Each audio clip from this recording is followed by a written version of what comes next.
Welcome everyone to Changing of the Hip Hop Guards podcast. I am your host, Uncle E. That is my partner, the journalist Sincere.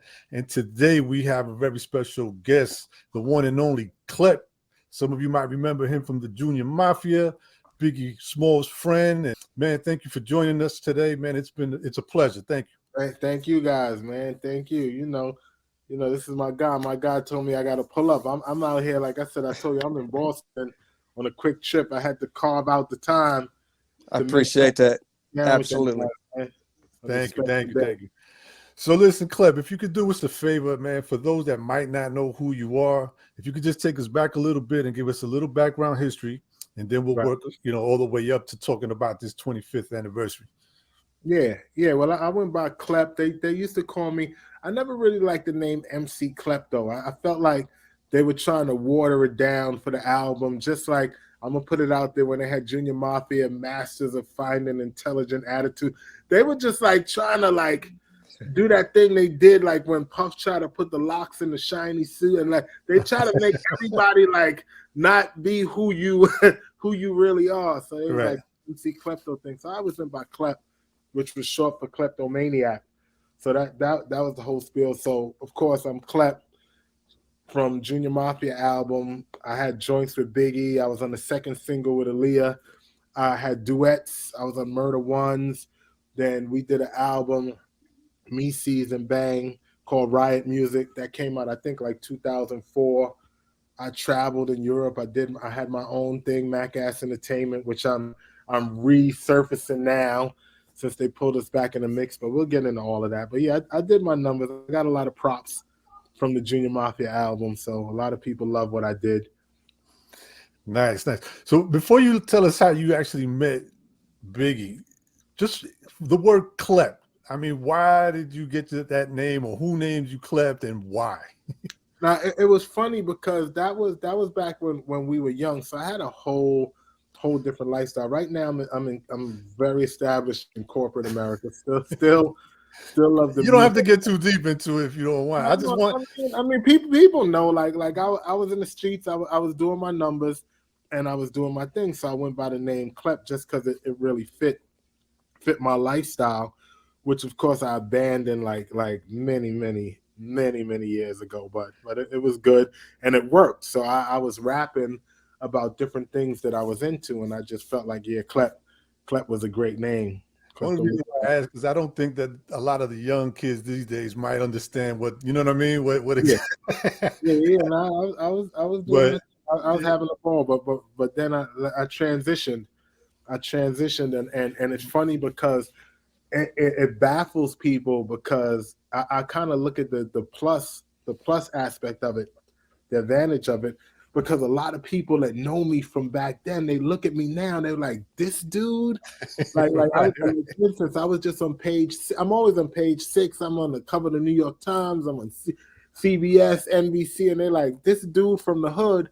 So it's a great thing because then I also talk to kids about transitioning, and we can get into that down the line. But I happen to luck up and get an opportunity to see an angle that I could tap into and take the knowledge that I used in maybe a not so positive way, but then transitioned and started using it in a great way.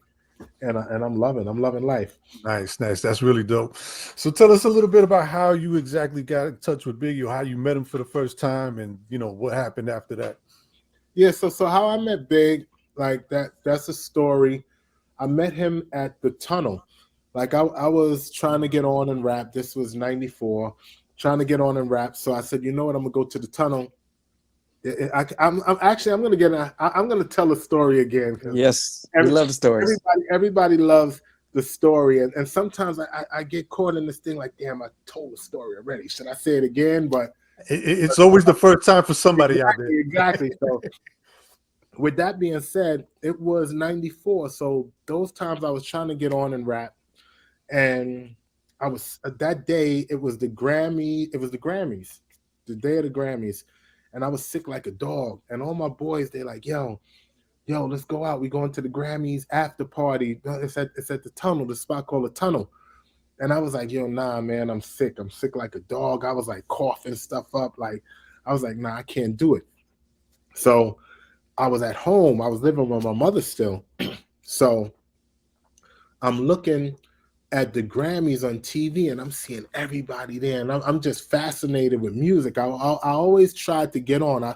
I'm from like the era of Funky Slice Studio, when you had to go and get the DAT machine. No, actually the floppy disk. Right, and you have right. to get the floppy disk, and you go there, you go downtown to Beat Street Records, you get the Break Beats albums, and you rapping off of break beats and sampling. You don't know what you're doing. You're rapping at like 1,000 miles a minute, but you just going there trying to do your thing. So I'm from that era. So for years I was trying to get on with rap, but then around that time, like 94, I'm talking about, that was late 80s, but like 94-ish was when all of this was happening. So my boys are like, yo, come out. So I'm looking and I'm seeing everybody. I'm like, yo, screw it. I'm going to go out.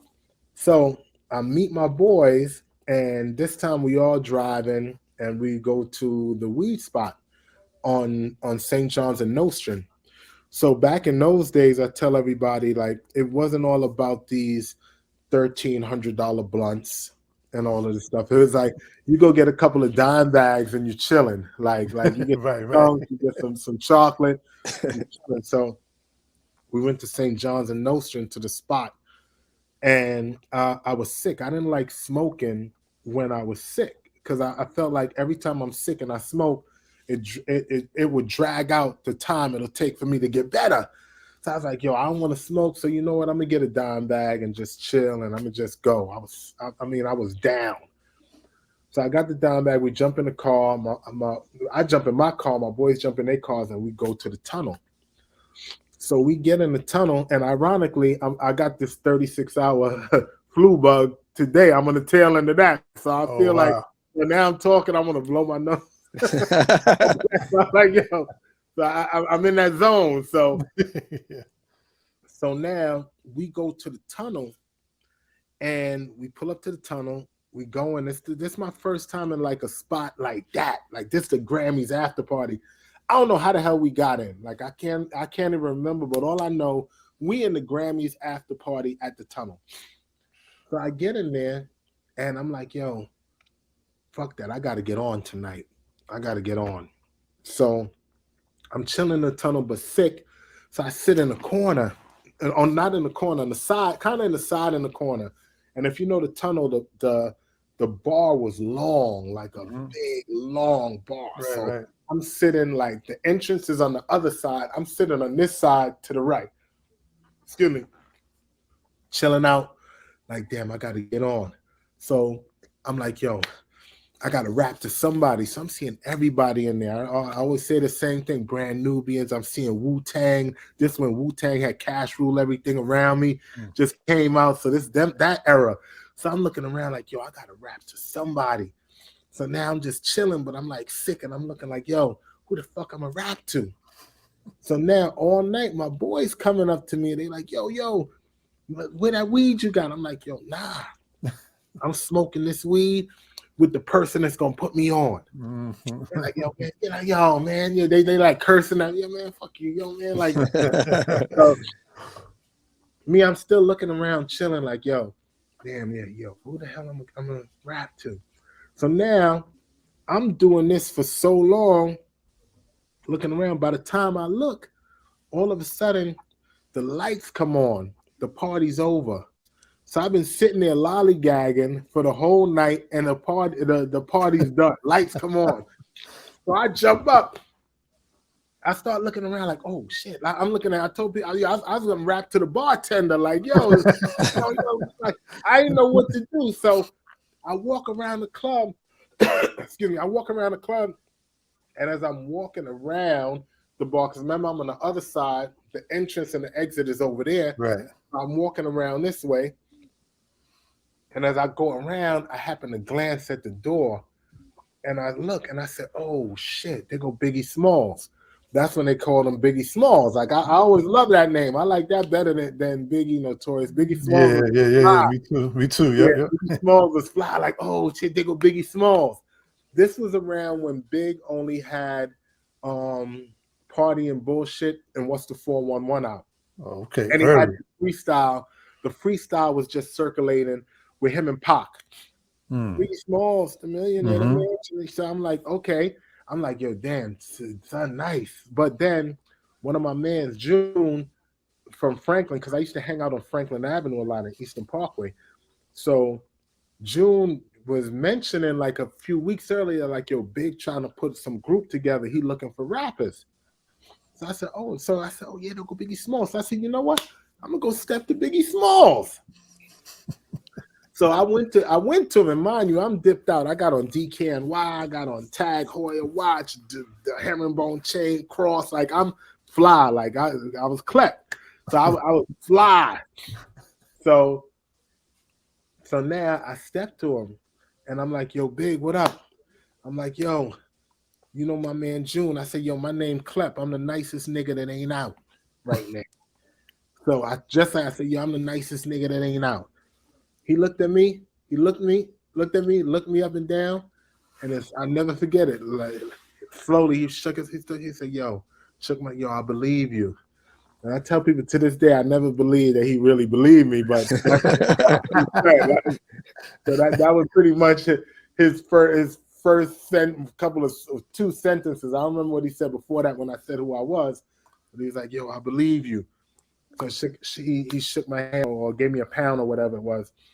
So right in that exact moment, he was like, yo, Cheek, see, he was with Cheek and C's. I didn't know who Cheek Delvec and C's was at that time because remember, I'm now meeting Big. So he like, yo, we're gonna get a taxi because sometimes they had Uber and Lyft. So he's like, yo, we're gonna get a taxi, go get something to eat. So while he's saying that, I'm like, oh, yo, y'all going to get something to eat? I got a car. I'll take care of where y'all going. And he's like, oh, where you got a car? I said, yeah, I got a car. I'll drive y'all. Yeah. So I'm like, yo, I'll go pull up. So he said, all right, go get your car, and pull up. So for me, I'm bugging because I'm in the back of my mind. I'm like, yo, these motherfuckers don't know what I'm about to pull up with. Right. That's what I'm thinking right now too. I'm like, they don't know what I'm about to pull up with. So right now, ironically, I told you I was in the streets. I was Klept. So I was in the streets. So I had just bought a brand new jet black Q45 fishbowl, dipped silver rims. This is when Cash Rules Everything Around Me, Cream, and Wu-Tang had the white one in the video. Yeah. Exact, maybe same 2 weeks, I had the black one. So this that era. So I go get my whip, right? So I go jump in the whip. You know what it is? You playing, you make, and they didn't even have CDs then. It was cassette tapes. So I had music playing, fishbowl, so roll the window down. So now we're in front of the tunnel and the party's over. So you know when the party over, everybody driving slow. That was 27th Street, if I'm not mistaken. Yeah. Everybody driving slow up the block, real slow. So I'm driving slow, pulling up to the front. When Big and them saw me pull up with that Q45, their eyes look like I saw the fireworks. Oh shit! Like this what he rocking? This how he pulling up on us? So I pull up. This the best part of the story. It's kind of neck and neck with meeting him. So I pull up. Big jump in the front seat, and I ain't know Matty C. I knew Bones. He was with Bones Malone, the writer. That's my dog. Right. Matty C, Bones, Cheek Delvec, and C's. So Big jump in the front seat. They get in the back. So now we posted up in front of the tunnel, just parked up, like everybody coming out, everybody chilling, coming out, just chilling. So we just posted up playing music in the Q45. Back, I say for back in that days, the words was lamping. We lamping, we lamping in the front. So guess who come out? All my boys who was trying to get the weed and smoke with me. So all of them, they come out. So they come out the club and they see my car, and they look, and then they like, oh shit. He got Biggie Smalls in the front seat of his car. They like, oh, he pulled it off. He pulled it off. So after that, Big wanted to go to Chelsea Diner, which is still around. So this iconic spot on 23rd, and I think that's 9th or 10th, 23rd Street. So we went to Chelsea Diner. He bought us food. We was eating, chilling. And then we got back in my whip. I rolled up that bag of weed, and I always mix it up. It was Souls of Mischief Did Never Know More, right? Yep. Yeah. Souls of Mischief. So I like that beat. I like that beat back then. I probably still like it now. I gotta hear it. I heard it not too long ago, but that song it was dope because I had their tape and I put that tape in and I played that song and rapped every single lyric I had over their song while they were rapping to Big. Oof. And I was rapping about Versace, Moschino, like all of that, because that's what I was into. So, because that's what we were snatching up, a lot of stuff. So now I rapped all my lyrics over another person's song while they were rapping, and Big was like, yo, damn, you ill, take my number, take my beeper number, we gonna hang out, yo. And then from that day forward, the rest was history because I caught him at a time where he was trying to formulate something. I was live in the streets, and then we just gravitated to each other. So I think the timing was great. It was really great. So that's how I met Big. And then after that, we were like the dynamic duo because he didn't know how to drive. He was just at the cusp of blowing the fuck up. So we would just drive all over the place. I told Sister, we'll go pick up Nas, we go pick up Tupac, we'll be chilling, we'll just be like knocking down shorties, bagging shorties, like, and then he see me, I'm bringing him to certain spots in the hood because he was from the side. I'm bringing him on the Flatbush, we on Franklin Avenue where I hang posted up. So we all over, we in the city, we going to country out, we going all over the place. Palladium. So, and I was one of the oldest ones in the group. So we would just roll, like we were just rolling heavy, like real heavy, like. So we like I said, I always tell people we were reciprocal mentors to each other. Yeah, so we kept each other hype, like whatever, we just vibed off each other. It was dope. It was a dope time. Right. Man, oh man, that's crazy. That's a crazy story. Wow.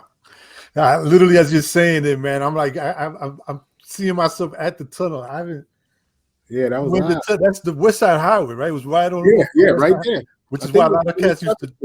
That's why a lot of cats used to drive slow. Yeah. Once you got to that corner, you know, that's it. You had to just dip. It was right there. Yeah, I remember, and that was my first time in the tunnel. And like I said, meeting Big. Crazy. So you're witnessing everything. Ready to Die in 1994. You guys put out the album, Junior Mafia. What's the plans for Junior Mafia after that's all said and done? Let's say 95, 96. After that album comes out, what's the plans moving forward? 95, 96, it was a little tricky because I told you, and I don't know if that was good or bad at the same time, because I was in the streets. So I was more a self-sufficient person within the whole organization. So Big, I remember when he first went on tour for his first album, excuse me, he wanted me to come on tour with him. But I was so caught up in that street life, and I was like I said, self-sufficient.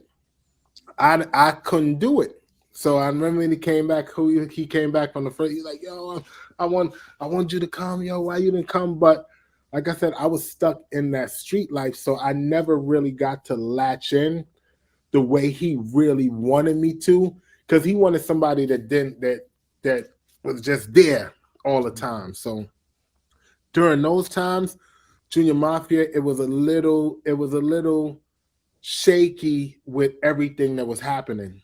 So, but in the interim, Big was going on doing what he was doing, and then Puff was really taking care of a lot of what he had to do, because a lot of people thought we were signing a Bad Boy to this day. People were like, yo, I thought Junior Mafia was Bad Boy. I was like, no, we were actually on Diaz, And I always felt like, and I talk what I talk. Some people are like, yo, you be. I mean, I feel like history can't be denied. So I'm not gonna sit here and say things that's not what's the real.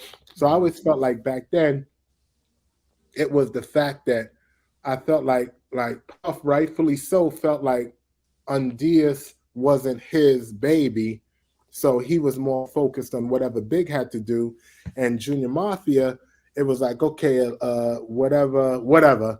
But being that Kim, thank goodness for Kim, had such a dominating presence in the industry, Puff was like, I can't deny that aspect of Junior Mafia, if that makes sense. Until Yes. but then me, I was always in my own lane, and I was just doing what I had to do, but still in the backdrop, so to say.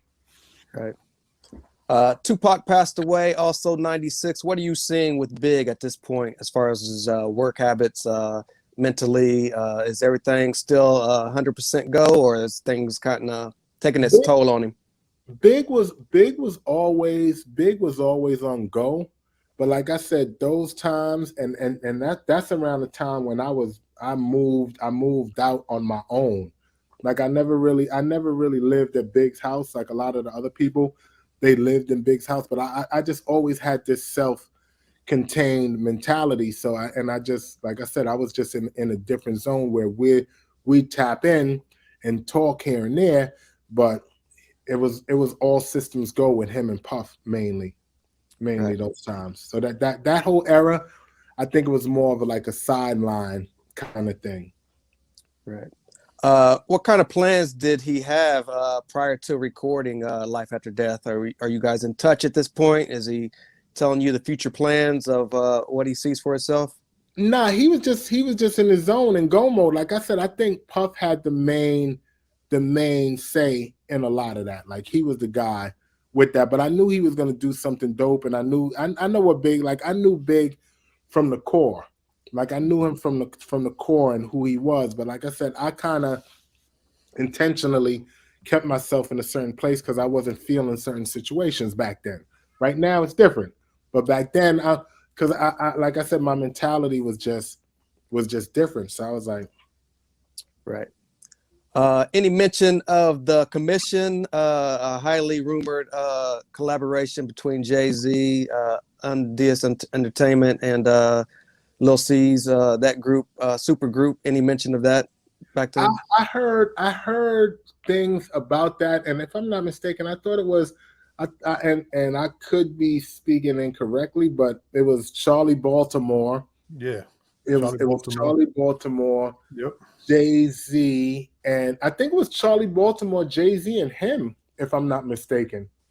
And Yeah. I can't remember if it was Cameron or something, but I think it was, excuse me, I think it was Charlie Baltimore, Jay-Z, and him, but I don't know how far along that came. But then in those times, interactions were sparse, and you would hear different things here and there because he was sticking and moving, like he was all over the place in Right. a good way.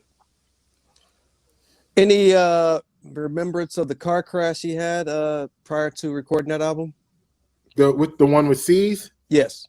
Yeah, I just heard what happened. Yeah, I heard what happened, and I know he was a little uptight about it and having to be in the hospital, but I know he did great work while in the hospital, as he should. Right. Is that the one where he hurt his foot? Is Yeah, that the one? Oh, that was the one. Okay. yeah. Because wasn't C's driving. Don? I thought it was Don Pooh. Wasn't Don Pooh involved with that or something? Don't hold me to this because I Okay. wasn't there, but I thought C's was driving, and Okay. Okay. I'm like 98% sure Okay. that's the case.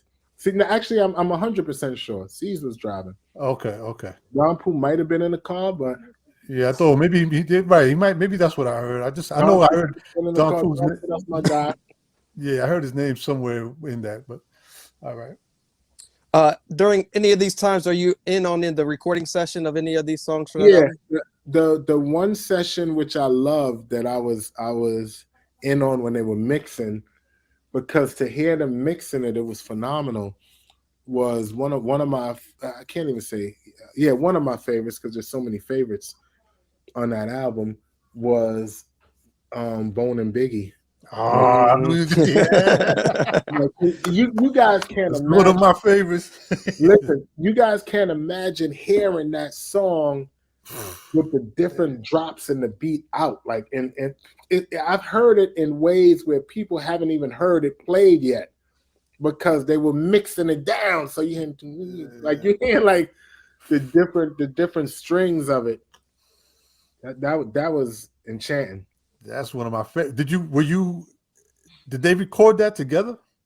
Now I don't know, to be honest with you, but I know I was there when they were mixing it. They were mixing it. Wow. Yeah, that's one of my favorites too. Yeah, I was there when they were mixing it, and I was like, damn, that was something else.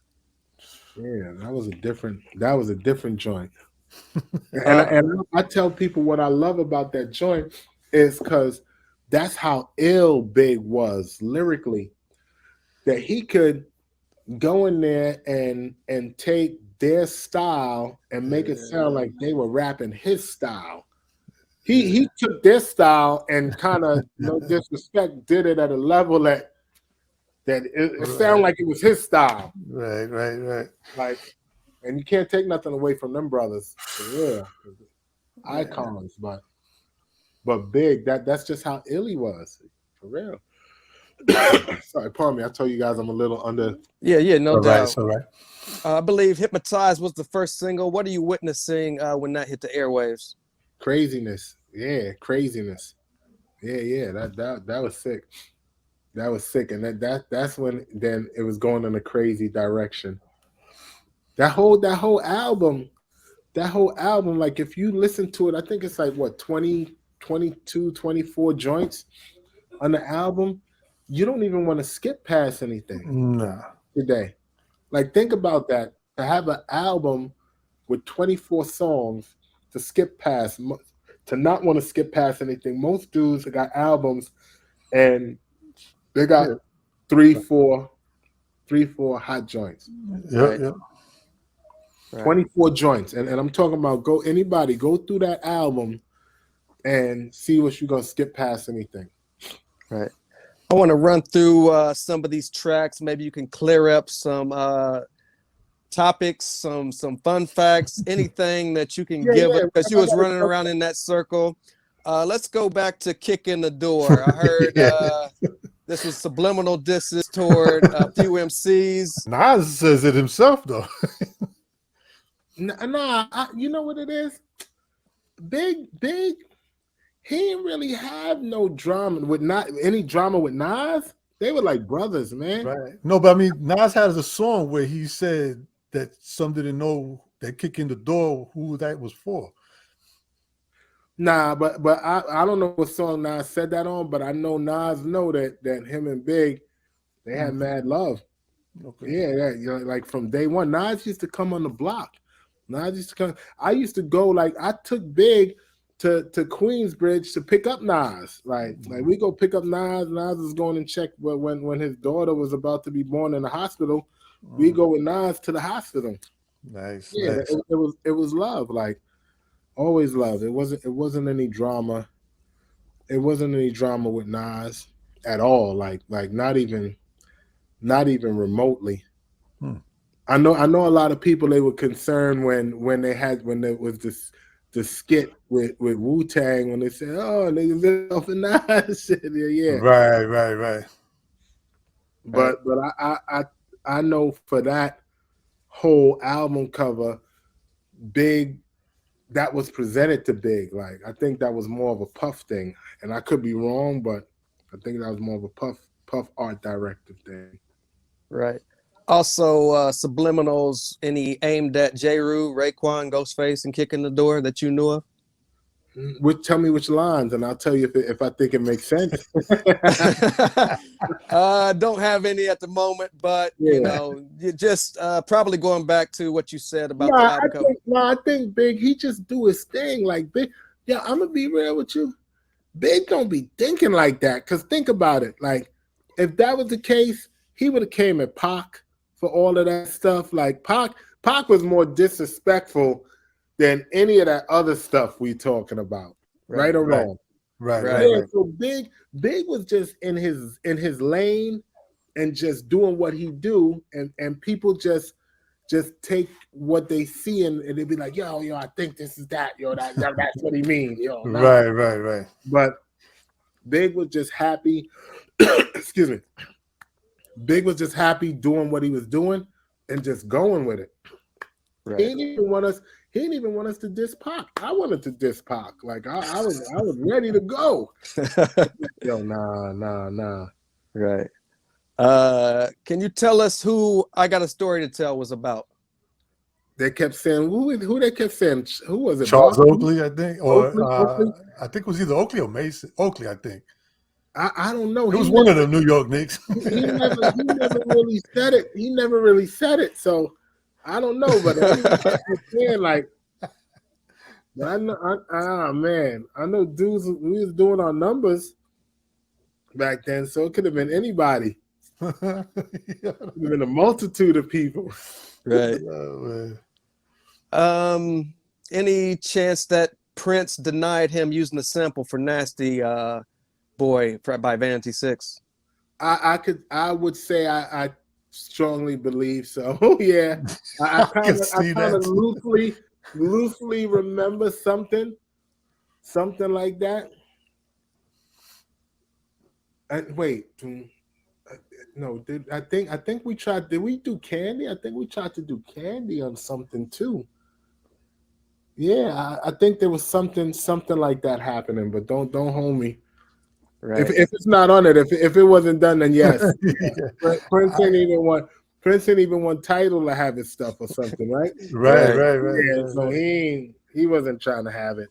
He wasn't even getting paid for his stuff. So he like, if I ain't getting paid, y'all ain't getting paid. Do you remember anything about the song when he did the song with Jay-Z? Which one? I Love the Dough.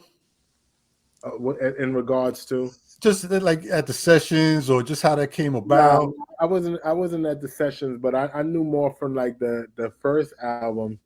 But nah, not that session. Like I said, I was more distant there. Okay.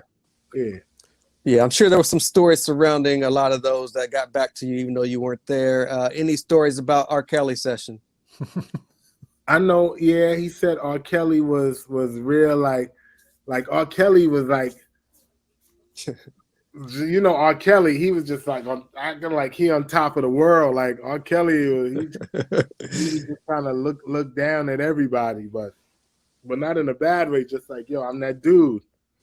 Like, right. I'm that dude. Going back to Cali, what was his concept behind that at the time? Was it more of?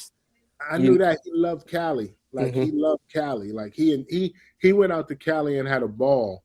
So I know he liked Cali a lot. So it's unfortunate that that's the place that his demise was, because he really enjoyed it. And this is just speculation.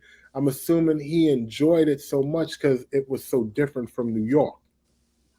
And the love, not really different from, not saying the love in New York, because of course he got love in New York, but just different from New York and the love.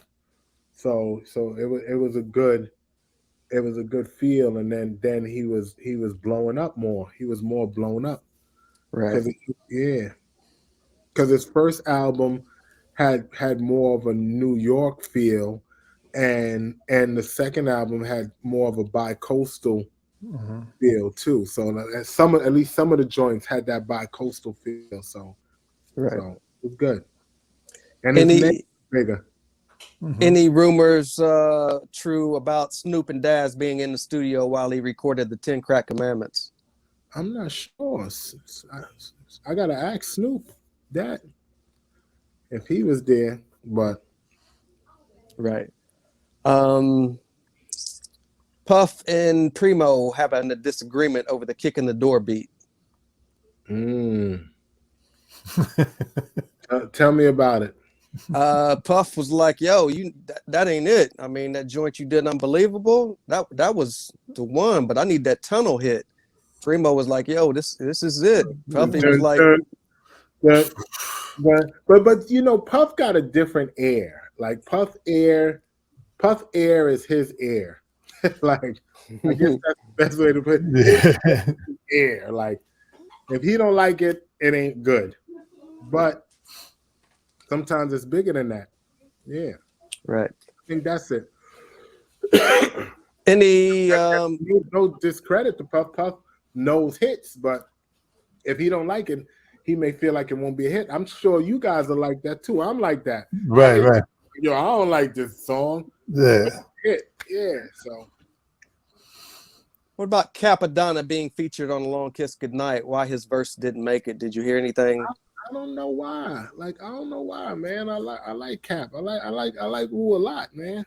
I like those guys, man. I always looked up to those guys because I felt like those guys made me hype to get in the game because they came out right before I met Big. So I knew it. I don't know if Cap was down with Wu by that time, but I know Wu-Tang, I always had respect for what they did. Like, you gotta give people a respect regardless of whatever. Right. Was there any particular artist that, I mean, I know he, like you said, he was cool with Nas, and we all know about, the history with Pac and him being cool at one time. But was there any particular artist that Biggie would always kind of talk about, mention that he kind of held in a high regard, that maybe He we liked don't a know? lot of people, man. Like, Big was hip hop, man. Like, he liked a lot of people, man. He liked Too Short, of course. He liked Tretch. I remember one time we was out in the club, he saw Tretch. He was like everybody who was a pioneer. Like, he just loved music. Like, Big was a real hip hop artist. Like, he wasn't like one of these fake dudes that's like, yo, I just want to get in the game. Like, he understood it and looked up and knew the history and knew who was hot and knew who he listened to. So he just liked everybody, man. I remember Guru, like everybody. Like, so I can't even think of anybody that he really did that was dope that he didn't like. Like, anybody who was dope, like Big was on it. Like, he was musically inclined.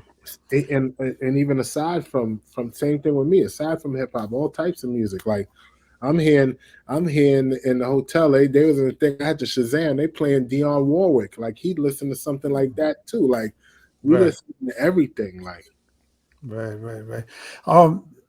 Just curious, when Big started going through, all those issues with what was going on with Pac and everything, and he was becoming a little, I guess some say paranoid sometimes and stuff like that. Were you guys, like, as far as the Junior Mafia, were you guys around him a lot at that time? who was there? C's was there a Sid lot. was there. C's, he was like his hype man. Excuse me. So C's was there. Like I said, those times, like I said, I was just trying to snatch a lot of bread, and then between like me and the world, like, I didn't like the record. I didn't like the whole industry situation where we weren't getting paid. And I'm a dude. I like money, so I'm like, yo, if I'm doing this and I need to make sure I'm eating. So I wasn't trying to, like, I was just out there doing what I got to do. Yeah, so that's the only reason why. So by choice, I wasn't there, but I think C's and them were there around that time. But we'd always occasionally connect, and then when he passed, I always made sure I gravitated, and his mother was all right, and checked in with her and did what I had to do. So Is the relationship between all of you guys still cool? Everybody's still yeah, in touch with we each other? they just pulled us back. Really, they pulled me back in the game too, because we'd always connect with each other. I wasn't even part of that whole Little Kim and C's Hot 97 debacle, because once again, I always was in my own zone. But when they made amends, which was great, Kim had a big dinner.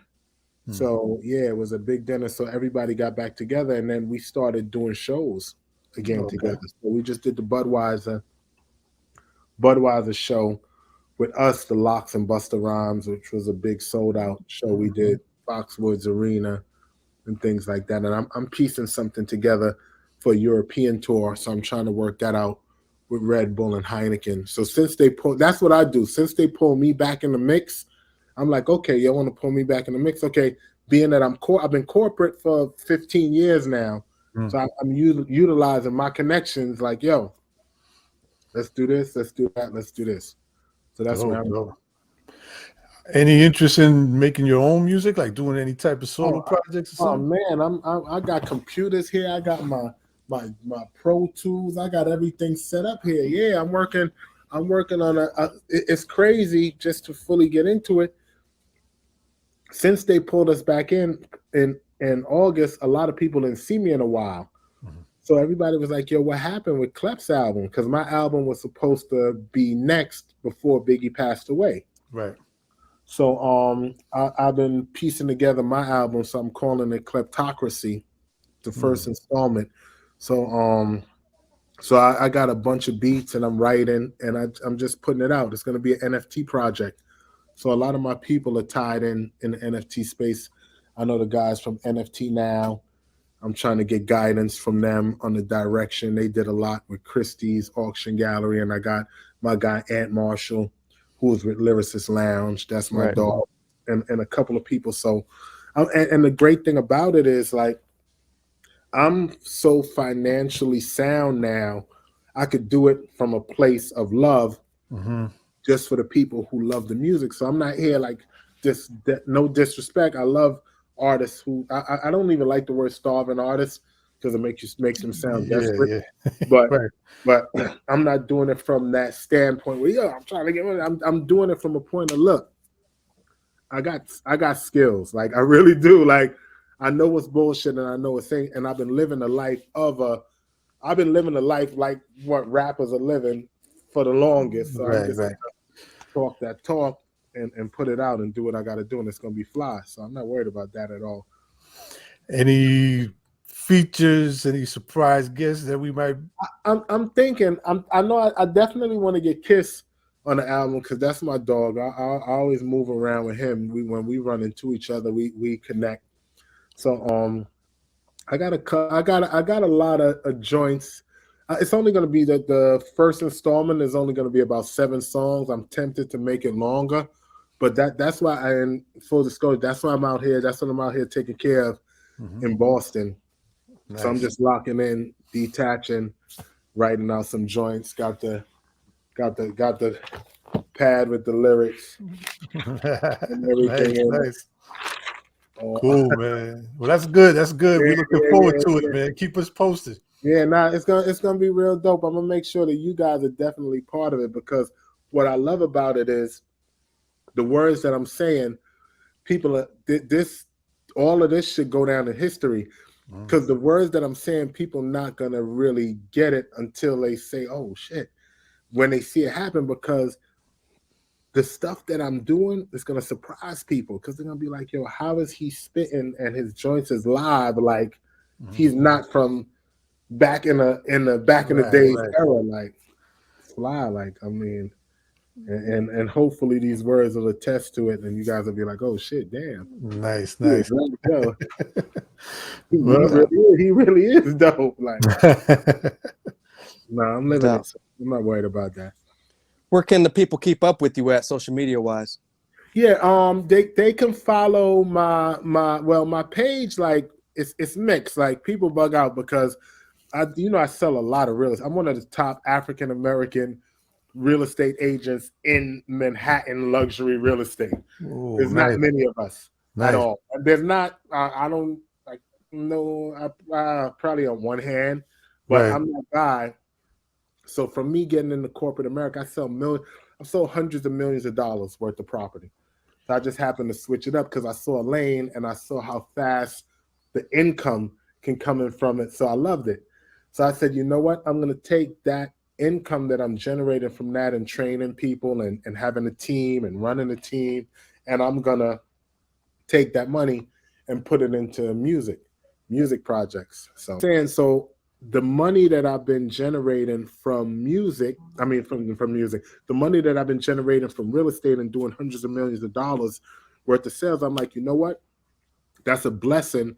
I can take that and I don't got to go to a label and say, yo, I need an advance, give me a 300,000 or 500, whatever. I'm doing a whole project by myself. And like I said, and it's just to give back. And like I said, the joints is phenomenal. Like, so, and I'm just talking that talk. I always been kind of advanced with my stuff. So I know people are going to love and enjoy what I got to say and bring to the table. Right. Dope. You've been in the game and real estate for, well over 25 years as far as the music and real estate for some time now. What do you personally consider your greatest achievement in life in general? That's a great question, man. Leave it to you. I think the transition, and the reason why I say I think it's the transition is because I did it all before this. Like I one of my lyrics is loving the life I'm living, move through it with such precision. It's a miracle I didn't get buried under a prison. Like that's how I really, really feel. Like I did so much where I feel the transition of me getting to where I'm at now to be able to have clients, multi-billionaires, millionaires. I'm sitting down having dinner with them. They're giving me their house in the Hamptons to chill for the weekend, like take it and I'm with their and just that transition coming from a pretty much when I was younger, a lifestyle, a career criminal lifestyle, to just stop that, to just cut it and just leave it alone and just totally look at it like, damn, what the hell were you doing back then to be to where I am now? Like I said, I was just featured on in page 6 for finding the America's Got Talent host got one of my homes in Greenwich Village. And Dancing with the Stars, like stuff like I'm moving in different circles, like so. And like I said, thank God I've been doing that for 15 years now. So I think the transition is my greatest accomplishment, because when I go talk to these kids in schools that they call quote unquote at-risk kids, they know I'm from where they're from, because I can pivot. I call it the art of the pivot. They know that I can pivot. So they see that, wow, he from where we from, but look what he doing now. Yo, he really doing his thing. Right. So I think that's the biggest thing, because I'm leading by example. That wasn't my original plan, but I mean, I'm here. Very dope. Before we get out of here, we got one last question, Uncle E. Yeah, so you've been around for some time now within hip hop and the culture. Hip hop is getting ready to turn 50 soon. What are your thoughts on that, if you have any? Hip hop is here to stay, man. Like people got to look at hip hop like classical music, like looking at Mozart and stuff like that. Like it's there, like it's there. It's not going anywhere. It's just gonna be different people that's coming along and may be putting their own twist on it. Some people are gonna be more nostalgic than others. So I feel like that's where it is with hip hop. Like it's always gonna be like that. Like take a song. I mean, there's many others. You can take a song like, you can take Tribe Called Quest, like play lyrics to go. Like you listen to a song like that, you can listen to that 10 years from now and you'll be like, oh wow, yo, that's like anything. You can listen to Public Enemy #1, like come on, like right. we're not going anywhere. Like it's there. And what's good about it, which is why I love this era now, what's happening, and you guys feel it too, because you guys are tapped in mentally. Like some people are not tapped in mentally with the space, is there's a window where you see that people appreciate great music no matter what genre you're from, what era you're from, I should say. If you put out something great, look at Kanye. Mm-hmm. Kanye, he's been out a while. Like everybody that's been out a while that puts out some Pusha T, like different people. You could put out some Nas. You could put out something good, and people are gonna appreciate it. But the key is you got to put out something good. So I see that happening with where the culture is being more embraced. I mean, they love the new artists also, but they're not kicking the old school artists to the curb unless they're putting out garbage. Even Buster, look at Buster. Mm-hmm. Right. Yeah, Fat Joe. Come on, Fat Joe. Yeah. Yep. Just Yep. got a flow, Joe. Come on, and Fat Joe's still doing the thing. So I feel like all you have to do, and that's what. But I don't know how many. No disrespect to them, I don't know how many of the old school artists can be current with their content. You Right. got to be current with your content. Not necessarily saying sound like this person, just make something that's fly that people Mm-hmm. gonna be like, oh, yo, that's a fly joint. Right. Right. Something they can relate to. Mm-hmm. So Right. I feel like, but aside from the classic songs from way back, years upon years, come on, you can play super rhymes now. It'll take you back in time. Come on, Hell yeah. I know what it is. Like you be like, oh, soup. Yeah, Klept, before we let you go, there's something I want to add. Were you in Brooklyn when they drove Biggie Yes, for the I was last time? You were there. I was at the Okay. funeral. I was at the funeral also. Okay. Can you do me a favor? I mean, we've seen it on TV, right? And everything and how it was. Can you just explain to me, I'm sorry, I'm asking, I know this is a personal question, but it's for the No. people to know. That's deep But and real. what can you describe that moment, that day? Yeah, that day, that day was godly, man. Cause I never saw anything like that. His where they had the service, it was deep in Manhattan, Mm-hmm. and the whole street from Manhattan driving into Brooklyn with people on both sides. So I was tripping because I drove behind. Mm. So it was crazy to see how many people were in Manhattan alongside the streets, the procession, like alongside the procession. In Manhattan. And then when you got to Brooklyn, it was even more of a like, it was like the Labor Day parade on all like everywhere. Like I I can't let me I've never seen so many people. Cause like I said, to come from, and I want to say it was in like the 60s, it was way up in Manhattan. To drive from Manhattan straight through to Brooklyn and see people upon people upon people along your whole route, Damn. it was nuts.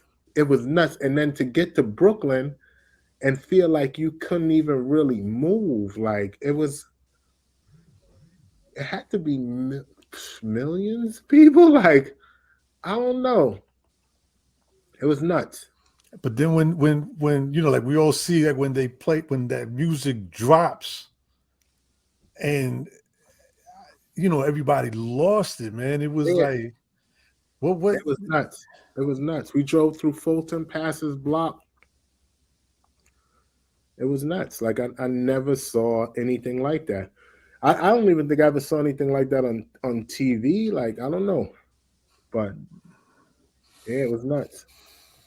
yeah, that was man, it was like a bit of sweet. It was so great to see the love, that people were showing for him at that moment. Obviously sad at the same time, but man, that goes to show you how Biggie. And not for nothing, I meant to say, so you meeting Biggie in the tunnel, right? And going through all that, that you went through to get to him and everything. And like you said, you always kind of was a self-contained person. But it's funny because at the same time, even though things might have went a certain way musically, look where you are now and what you're doing, which Right. all kind of, you know what I mean? Right, and I say that So- too. I said I know he looking down on me, proud. So I kind of love that aspect because I'm always be that piece where I'm always be a great representative of coming from what he pushed forward. right. So it's always gonna look great. So I try my best to do that. Like I said, I get written up. They wrote about that in the article. They always write about that. Like I said, I was featured on the cover of the New York Times about that, not the real estate section, the New York Times. Right. Yeah. So Right. I mean, like I said, I tell people, I said, history can't be denied. Like people could try to deny what you're doing. Just like now, everything you guys are doing now, this is history. Like it's always going to be present, and that's the great thing about technology and everything that's happening now. All the stuff that we're doing is going to live on for decades. Absolutely. Past whenever we're it's Right. here. Like we just created something that's not going anywhere. Like Right. so I look at that. Like I said, history. I tell people that a lot. History can't be denied. So either you're gonna be real about it or try to bluff or. And last thing, we're forgetting two very important key components, man. Shout out to that dime bag and your car. Yeah, for real. Yo, my car, if I didn't buy that car, We probably wouldn't be talking to you right yeah, now. yeah. For you saving that dime bag. I don't, and I love that car. That car changed my life. I'm not gonna lie.